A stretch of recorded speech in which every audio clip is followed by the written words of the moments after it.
আসলে চাকরি করাটাই কি কাজ না কাজ করাটাই চাকরি সেটাই আজও বুঝে উঠতে পারছি না। যারা চাকরি করে তারা ভাবে যে তারা অনেক কাজ করে, আর যারা ঘরে কাজ করে তারা ভাবে যে তারা কোনো কাজই করে না। তো সেগুলো কোনো কাজই নয়। এই কথাটা শুনলে আমার ভীষণ খারাপ লাগে, তারপরেও কি করব ভাই, শুনে তো থাকতেই হবে।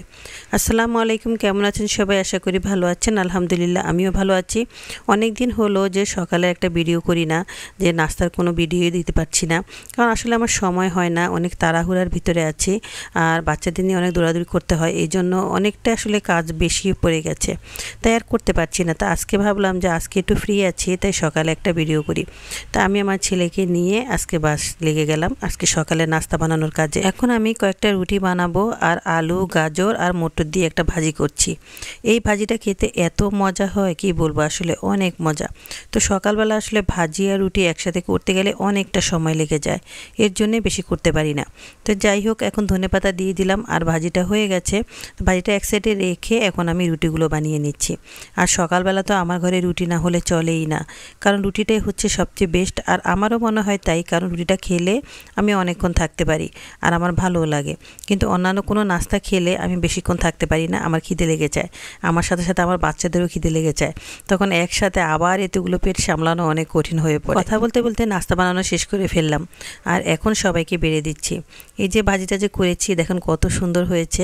তো এইভাবে মাঝে মাঝে বাচ্চাদেরকে ভাজি বানিয়ে দিলে বাচ্চা যে কত খুশি হয়। আজকে সকালের এই আলু ভাজি আর রুটি কেমন হয়েছে নাস্তাটা অবশ্যই কমেন্ট করে জানাবেন, আর ভিডিও শুরুতে একটা লাইক দিয়ে দিবেন প্লিজ।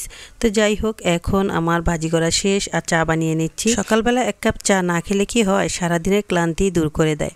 তো যাই হোক, এখন নাস্তা খাওয়া শেষ, তারপর চলে আসলাম রান্না করার জন্য। তা আজকে আমি মিনি মিনি ইলিশ মাছ রান্না করছি। এটা হচ্ছে মিনি ইলিশ মাছ। তো এই মিনি ইলিশ মাছগুলো এত মজা হয়েছে খেতে কি বলবো। আসলে যখন আমার হাজব্যান্ড রাত্রেবেলা মাছগুলো এনেছিল তখন আমার খুব রাগ হয়েছিল, মানে এত মাছ কেন এনেছে, ভাল লাগে না, অনেকগুলো নিয়ে এসেছে। তা আমি দেখে অনেকটা রাগ হয়েছিলাম, কিন্তু প্রকাশ করিনি, ভেবেছি থাক নিয়ে এসেছে আর কি করার আছে। আর মাঝে মাঝে এভাবে আমি এখন রাগ কন্ট্রোল করতে শিখে গেছি। আগে অবশ্য ঝগড়া লেগে যেতাম, কিন্তু এখন আর লাগি না, কারণ এখন অনেকটাই নিজেকে কন্ট্রোল করি। তো যাই হোক, আসলে দিন দিন যত বড় হচ্ছি তত মনে হয় যেন একটু ধৈর্য সহ্য বেড়ে যাচ্ছে। তো এখন মাছগুলোকে আমি যখন কেটে কুটে ভাজি করলাম তখন যে কত ভালো লেগেছে, তখন মন চাইছে বলতে যে আরও কয়েক কেজি কিনে নিয়ে আসলে ভালো হতো। তো যাই হোক, কুটতে আমার একটু অনেকটা কষ্ট হয়েছে, কিন্তু মাছগুলো খেতে অনেক ভালো ছিল। এটা আসলে ছোট ছোট ইলিশ মাছ। তো ছোট ছোট ইলিশ মাছগুলো খেতে কিন্তু অনেক মজা। আমি এখন এই মাছগুলোকে দো পেঁয়াজা করবো। দো পেঁয়াজা কি বুঝেন, কখনো শুনেছেন এরকম নাম? এটা আমাদের দেশে বলে, মানে কোনো পেঁয়াজ দিয়ে, বেশি করে পেঁয়াজ দিয়ে যে মাছগুলো ভুনা করা হয় সেটাকে বলে দো পেঁয়াজা। তা আমরা অবশ্য এটাকে ভুনা বলি, কিন্তু আসলে ওখানে ওরা দো পেঁয়াজেই বলে।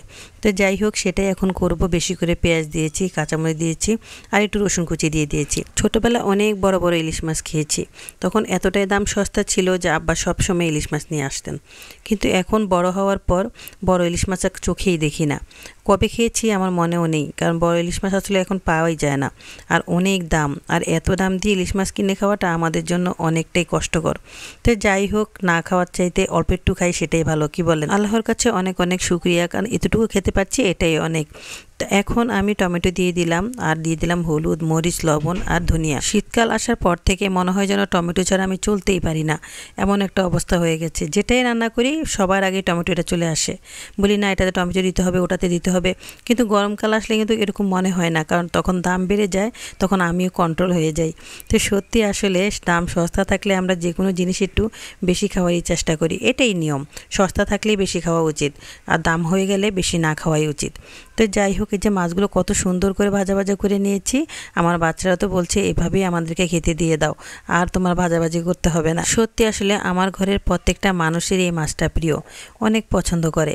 তো যাই হোক, এখন আমি সবগুলো মাছ দিয়ে দিলাম, আর দিয়ে আরও কিছুক্ষণ রান্না করে নেব, তারপর একটু ধনিয়া পাতা দিয়ে দিলাম, ব্যাস হয়ে গেল। তো যাই হোক, আজকের ভিডিওটা এ পর্যন্তই। ভালো লাগলে অবশ্যই লাইক শেয়ার কমেন্ট করে দিবেন, আর ভালো থাকবেন, সুস্থ থাকবেন, আমার জন্য দোয়া করবেন। আল্লাহ হাফেজ।